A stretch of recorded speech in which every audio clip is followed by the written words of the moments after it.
अस्सलाम वालेकुम dear students, उम्मीद है आप सब खैरियत से होंगे।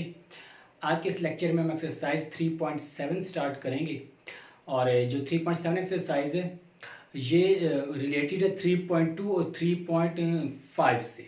ठीक है, आपने देखा होगा वहाँ पे हमने डायरेक्ट वेरिएशन और इन्वर्स वेरिएशन से रिलेटेड क्वेश्चंस थे जो कि बहुत सिंपल थे। तो ये एक्सरसाइज भी बहुत सिंपल है, इसमें ये रियल लाइफ को ज़्यादा रिप्रेजेंट करती है।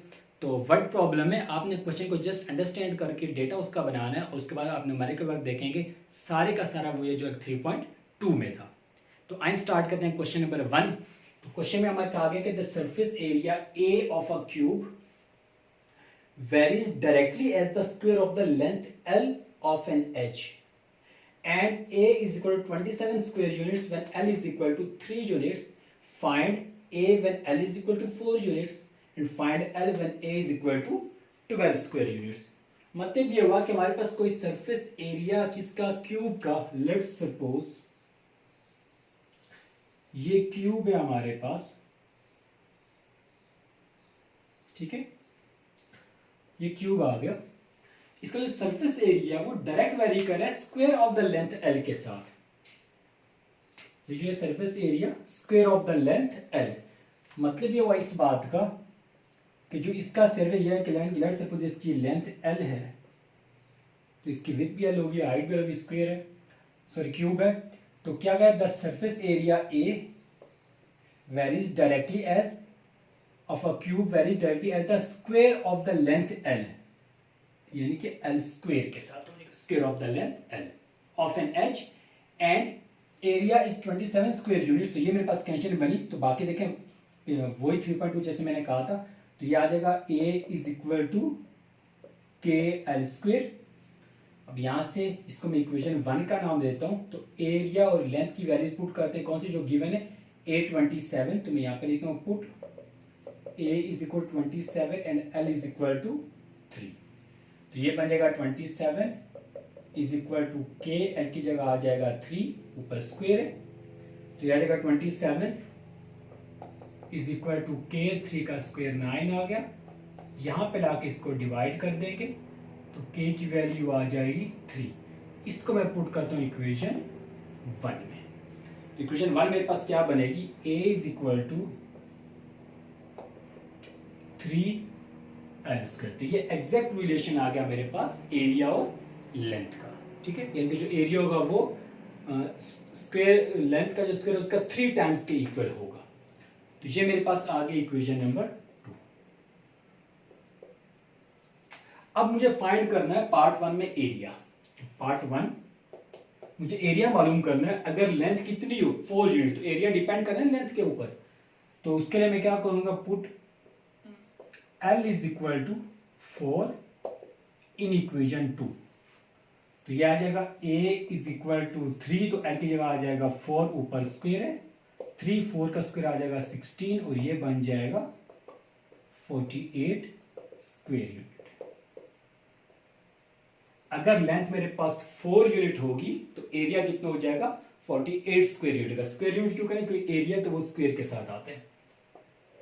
सेकेंड पार्ट है, उसमें मुझे लेंथ मालूम करनी है। अगर एरिया 12 स्क्वायर यूनिट हो तो मैं लिखता हूं put A is equal to 12 in equation 2। यहां पर तो A की जगह आ जाएगा 12, इक्वेशन 2 क्या बन जाएगी, 12 is equal to 3L square. 3 को यहां लाके डिवाइड करवा दें तो ये L स्क्वायर की वैल्यू आ जाए हमारे पास 4, दोनों तरफ स्क्वायर रूट ले लें तो लेंथ कितनी आ जाएगा, मैं यहाँ पे लिखता हूँ 4, आप प्लस माइनस लगाते होते हैं। L is equal to plus minus 2 और L is equal to 2 units. क्योंकि लेंथ जो है वो नेगेटिव नहीं हो सकती, तो लिहाजा मैंने सिर्फ उसके साथ मैंने पॉजिटिव साइन लिखा, तो -2 मैंने इसे नेग्लेक्ट कर दिया। ठीक है, तो ये देख लें आप न्यूमेरिकल इसका कितना सिंपल है।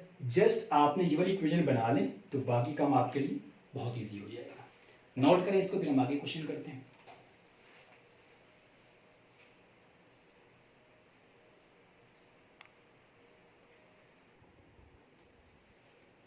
Question number 2.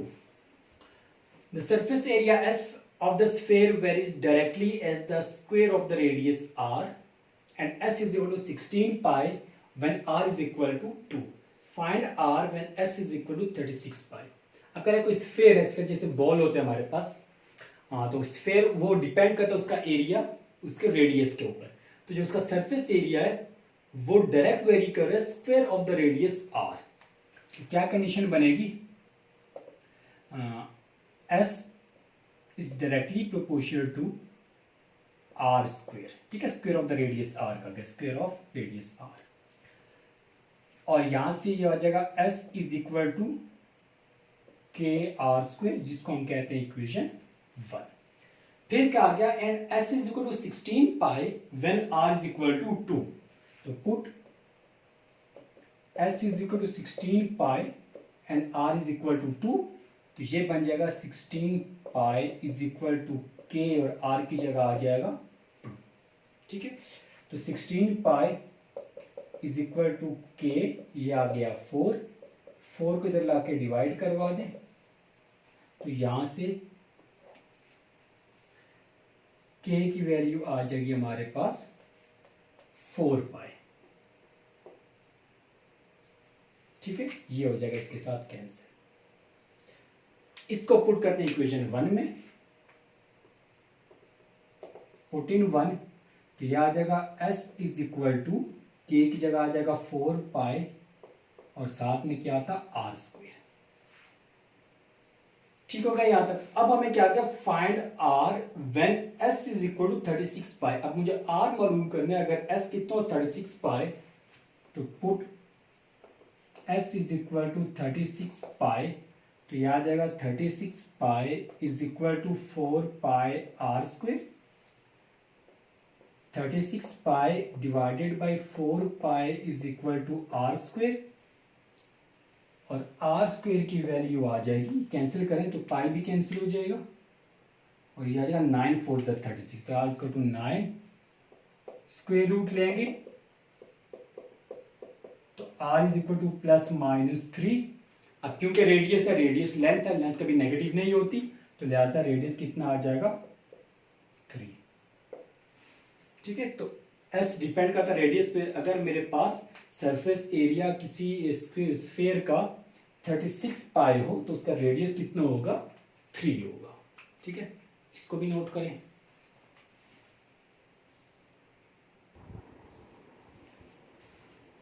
Question number 3.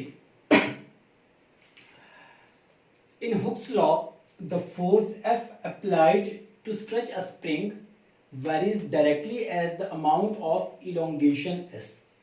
आपने फिजिक्स में जो हुक्स लॉ होता है उसमें जब आप पास अगर एक स्प्रिंग है उसके ऊपर जब आप फोर्स अप्लाई करेंगे उसको स्ट्रेच करने के लिए, ठीक है, तो वो जो फोर्स है वो डायरेक्ट प्रोपोर्शनल होगी इलोंगेशन ऑफ एस, यानी कि आप जितनी ज्यादा फोर्स लगाएंगे उतना ज्यादा स्प्रिंग क्या होगा, स्ट्रेच होगा। अगर आप कम फोर्स लगाएंगे तो कम स्ट्रेच होगा, ज्यादा फोर्स लगाएंगे तो ज्यादा स्ट्रेच होगा, जैसे इसको क्या बोलेंगे डायरेक्ट वेरी कर रहा है, ठीक है। तो क्या कंडीशन बन रही है हमारे पास,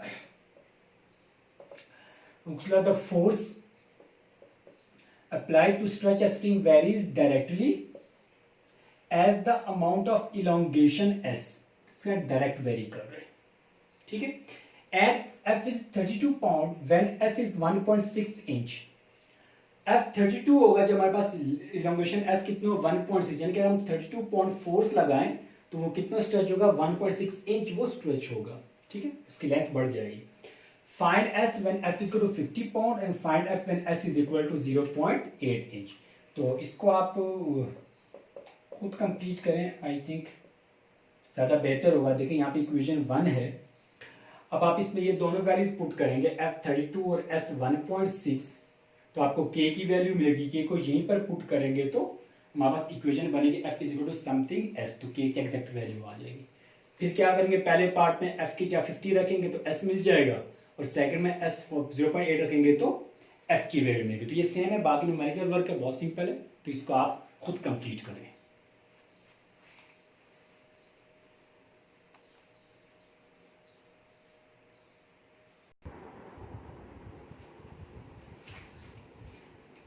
क्वेश्चन नंबर 4। क्वेश्चन नंबर 4 हमारे पास है, the intensity L of light from a given source varies inversely as the square of the distance d from it।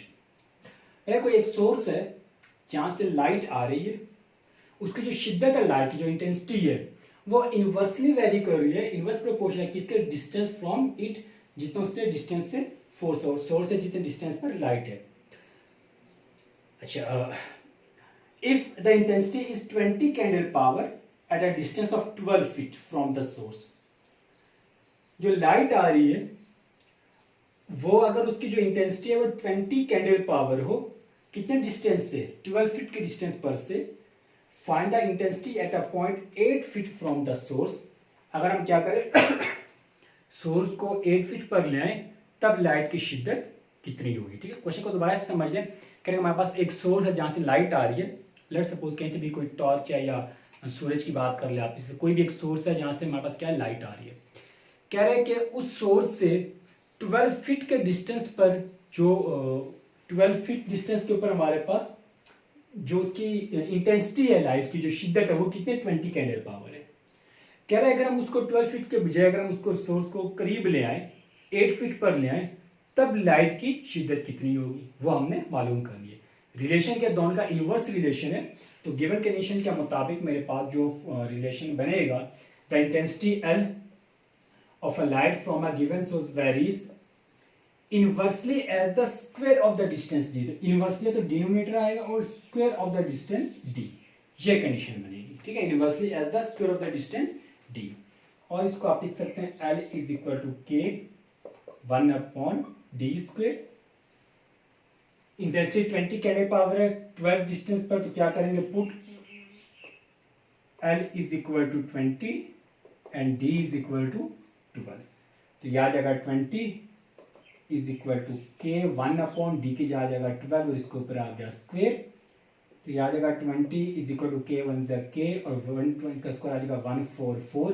इसको इधर ला के मल्टीप्लाई करवा दें तो यहाँ से आपको के की वैल्यू मिल जाएगी 20 मल्टीप्लाई बाय 144। ठीक है, तो इसको आप मल्टीप्लाई कर लें तो यहाँ से k की वैल्यू मिल जाएगी। इसको आप पुट कर देंगे इक्वेशन नंबर 1 में,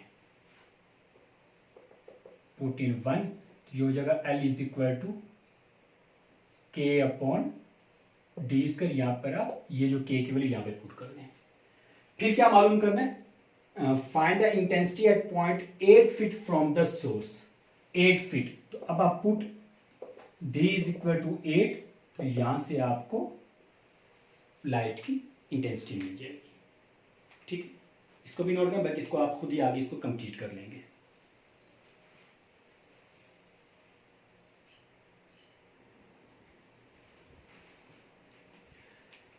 एक्सरसाइज 3.7 हम कंटिन्यू करें तो इसका क्वेश्चन 5 क्वेश्चन हमने कर चुके, सॉरी 4। तो आप आ जाए क्वेश्चन नंबर 5 पर। ठीक है, तो क्वेश्चन नंबर 5 आपका the pressure P in a body of fluid varies directly as the depth D। तो बॉडी के अंदर जो फ्लूइड है उसका जो प्रेशर होगा वो डायरेक्ट किसके साथ डिपेंड कर रहा है, डेप्थ D के साथ। ठीक है, डायरेक्ट, यानी कि जितना डेप्थ ज्यादा होगी फ्लूइड की उतना उस पर प्रेशर ज्यादा होगा।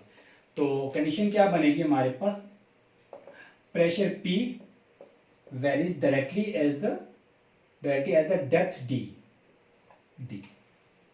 ठीक है, और इसको हम लिख सकते हैं P is equal to KD, नाम दो मैं इक्वेशन 1 का।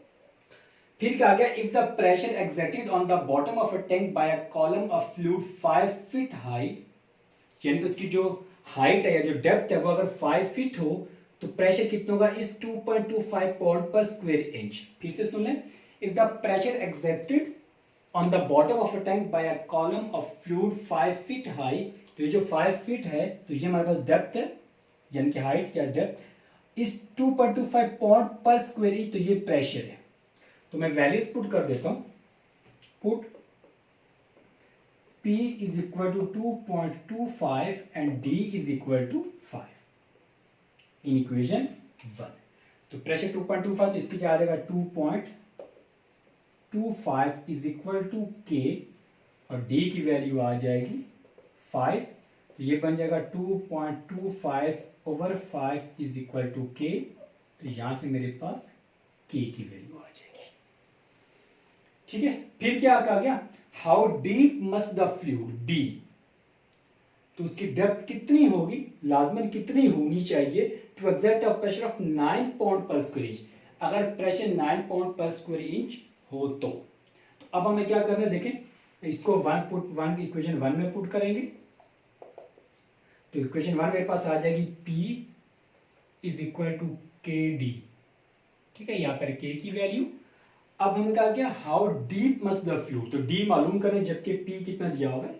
तो यहाँ पे आप लिखेंगे put P is equal to 9, तो यहाँ से आपको D की वैल्यू मिल जाएगी, ठीक है। तो ये न्यूमेरिकल करके कैलकुलेटर आपके पास होगा तो आप बड़ी आसानी से इसको कंप्लीट कर लेंगे।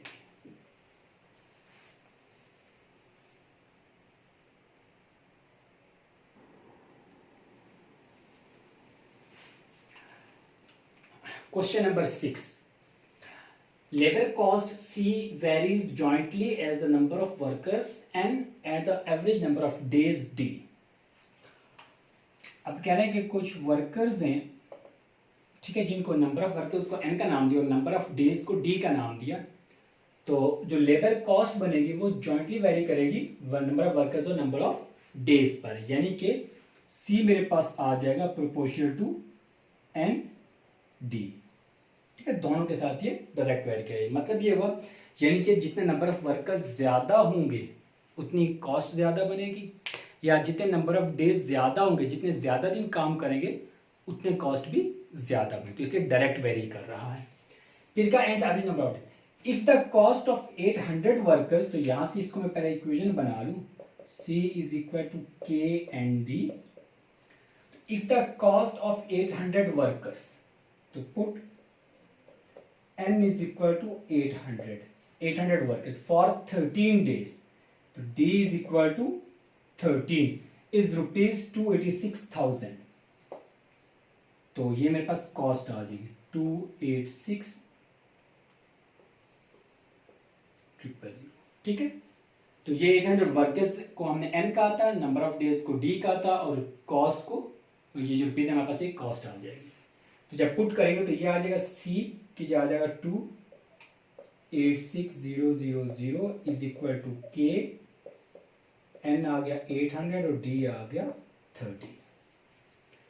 इस तरह से यहाँ पर k की वैल्यू बनेगी 286,000 divided by 800 multiply by 13 is equal to k।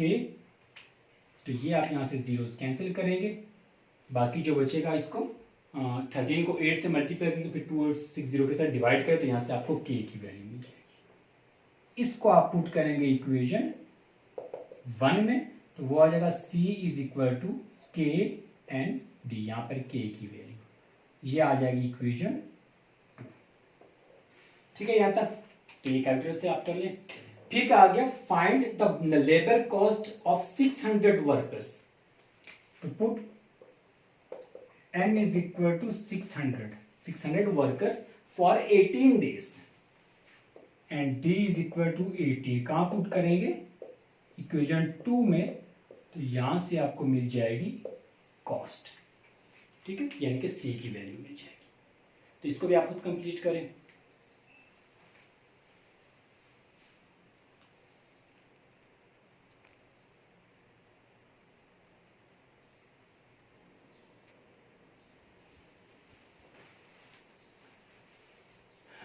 Question number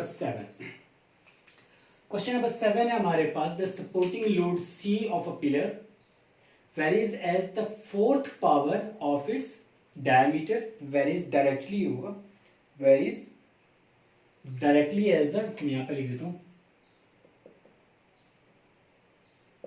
directly as the fourth power of its diameter D and inversely as the square of its length L।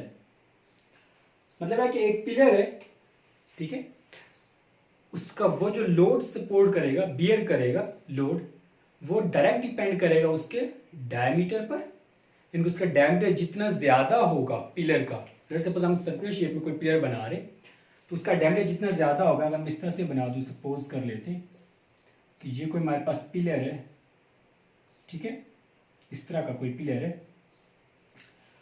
तो ये जितना इसका डायमीटर ज्यादा होगा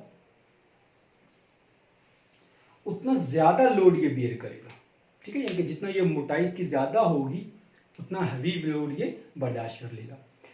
तो इसके डी के यानी कि जो इसका डायमीटर है डी, उसके साथ जो लोड है वो डायरेक्ट प्रोपोर्शनल होगा। तो कंडीशन कुछ इस तरह से बनेगी, सी ये लोड है directly proportional to fourth power of its diameter, तो डायमीटर की फोर्थ पावर, ठीक है, यानी कि जितना डायमीटर होगा उसका फोर्थ यानी कि फोर्थ पावर उसकी ज्यादा, उसमें क्या क्या वो लोड बेयर करेगा। और inversely as square of its length L, जो उसकी लेंथ होगी उसके स्क्वायर के साथ इनवर्स होगा, यानी कि अगर आप लेंथ उसकी ज्यादा करेंगे तो वो लोड कम बेयर करेगा। आप यूं समझ लें कि जितनी आप उसकी लेंथ बढ़ाते जाएंगे पिलर की, वो कमजोर होता जाएगा, जितनी उसकी लेंथ कम होगी वो उतना मजबूत होगा, उतना ज्यादा लोड वो सपोर्ट करेगा। तो क्या जाए इनवर्स होगा, किसका इनवर्स है, तो डिनोमिनेटर में आ जाएगा square of the length L के, ठीक है। और यहां से ये आ जाएगा C इज इक्वल टू के d4/L², इसको नाम देते हैं इक्वेशन 1 का। फिर उसके बाद कहा गया a pillar of diameter 6 inch, diameter 6 inch, तो मैं यहां पे वैल्यूज पुट कर देता हूं, put d is equal to 6 and of height 30 feet and L is equal to 30 will support a load of 63 tons. तो लोड कितना सपोर्ट करेगा वो 63 टन। तो ये सारी वैल्यूज यहां पुट करेंगे ताकि मुझे k मिल जाए। तो ये आ जाएगा 63 is equal to k, d की जगह आ जाएगा 6 टू द पावर 4, नीचे l की जगह आ जाएगा 30 टू द पावर 2। इसको सिंप्लीफाई करेंगे तो ये 63 multiply by 30 square divided by 6 to the power 4, तो यहाँ पे आपको वैल्यू आ जाएगी k। इसको पुट करेंगे इक्वेशन 1 में, तो ये आ जाएगा C is equal to k d4/L²। यहाँ पर आप पुट करेंगे वैल्यू k की, तो ये आ जाएगी इक्वेशन 2, ठीक है। उसके बाद how high a 4 inch pillar, अगर 4 इंच पिलर हो, 4 इंच यानी कि उसकी क्या दी हुई है, उसकी उसका डायमीटर दिया हुआ है 4 इंच पिलर, तो put d is equal to 4 to support a load of 28 ton, तो लोड को c बोलते हैं, तो ये आ जाएगा 28 टन। तो ये पुट करेंगे तो आपको क्या मालूम करना है, how high a 4 inch pillar, तो उसकी हाइट कितनी होनी चाहिए, ठीक है, इन इक्वेशन 2। तो यहाँ पे आप क्या पुट करेंगे, c की वैल्यू पुट करेंगे, d की वैल्यू पुट करेंगे, k पुट करेंगे, तो यहाँ से आपको l की वैल्यू मिल जाएगी, ठीक है। मेरे पास अभी कैलकुलेटर अवेलेबल नहीं है, वरना मैं इसको कंप्लीट कर देता हूँ। तो आप इसको खुद ही न्यूमेरिकल वर्क है, बस तकरीबन से आप इसको सिंप्लीफाई करके तो बाकी वैल्यूज आप खुद ही मालूम कर लेंगे। अच्छा, ये क्वेश्चन 23 हो गया हमारे पास, सॉरी क्वेश्चन नंबर 7 हो गया। तो क्वेश्चन नंबर 8 में 2 क्वेश्चन रह गए, वो मैं चाहता हूँ कि आप लोग खुद करें। मैं क्वेश्चन पढ़ देता हूँ और उसका थोड़ा सा मैं आपको एक्सप्लेन कर देता हूँ, क्वेश्चन रीड करके तो आपको समझ में आ जाएगा। तो कुछ इस तरह से हमारे पास क्वेश्चन नंबर 8 है, work the time t required for an elevator to lift a weight varies jointly as the weight w and the lifting depth d varies inversely as the power p of the motor, ठीक है। तो कह रहे जो time t required होगा हमारे पास किस elevator से जो उसको वेट को लिफ्ट करने के लिए, तो वो डायरेक्ट वेरी करेगा, जॉइंटली वेरी वेट के साथ और डेप्थ के साथ, और इनवर्स वेरी करेगा उसकी पावर के साथ, यानी कि जितनी डेप्थ ज्यादा होगी d उतना ज्यादा टाइम लगेगा, जितना वेट ज्यादा होगा उतना ज्यादा टाइम लगेगा, लेकिन जितनी पावर ज्यादा होगी उतना कम टाइम लगेगा वेट के साथ। यानी कि अगर हम किसी एलिवेटर से हम किसी लोड को जो ना हम अगर हम उसको उठाते हैं, लिफ्ट अप करते हैं, तो कह रहे हैं कि कितना टाइम लगेगा, टाइम की बात हो रही है। तो जो टाइम है, टाइम वो डायरेक्ट वेरी करेगा किसके साथ, वेट के साथ। वेट ज्यादा होगा तो टाइम ज्यादा लगेगा, डेप्थ के साथ जितने ज्यादा गहराई होगी उतना उसको उठाने में ज्यादा टाइम लगेगा, लेकिन इनवर्स वेरी करेगा किसके साथ, उसके पावर के साथ, पावर के साथ। अगर पावर ज़्यादा होगी तो फिर टाइम कम लगेगा, तो ये इन्वर्स हो जाएगा। ठीक है, तो ये मेरे पास कंडीशन बनेगी। बाकी वैल्यूज दी हुई हैं, तो इसी तरह से आप इसके बाकी पार्ट जो है वो आप उसको रीड करेंगे तो आपको बढ़िया सेंस समझ आ जाएगा। तो ये मैंने आपको इसकी इक्वेशन बना के दे दी। तो बाकी न्यूमेरिकल सारे का सारा जैसे हमने पिछले क्वेश्चन में किया था। इसी तरह क्वेश्चन में 9 भी है, तो वो भी मैं आपके लिए एज असाइनमेंट छोड़े जा रहा हूँ। ये 2 क्वेश्चन आप जरूर कर लीजिएगा। इस तरह हमारा एक्सरसाइज कंप्लीट, बल्कि ये चैप्टर हमारा 3 कंप्लीट हुआ। इंशाअल्लाह ताला अगले लेक्चर में हम चैप्टर नंबर 4 स्टार्ट करेंगे। ठीक है, तो इस चैप्टर की आप अच्छी तरह तैयारी करें, इसके तमाम क्वेश्चन आप बार बार प्रैक्टिस करें, ताकि चैप्टर 4 से पहले आपका चैप्टर 3 अच्छी तरह तैयार हो जाए। अल्लाह हाफिज़।